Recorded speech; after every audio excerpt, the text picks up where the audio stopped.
Hi పిల్లలు, ఈరోజు మంచి స్టోరీ విందామా? చూడండి, తన సొంత ఇంటిని కోల్పోయిన పిల్లి కథ గురించి తెచ్చుకుందాం. చూడండి, ఈ పిల్లి ఎంత ఏడుస్తుందో. తన సొంత ఇల్లు కూలిపోయిందనమాట వానొచ్చి.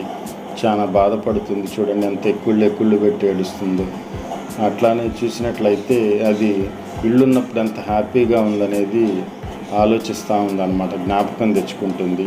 ఇల్లున్నప్పుడు చాలా బాగుందన్నమాట. చూడండి, వాన వల్ల ఇల్లు కోల్పోయిందనమాట. ఏడుస్తూ ఉంది. తన పిల్లలు కూడా చూడండి ఎంత తడిచిపోతూ ఉన్నాయి.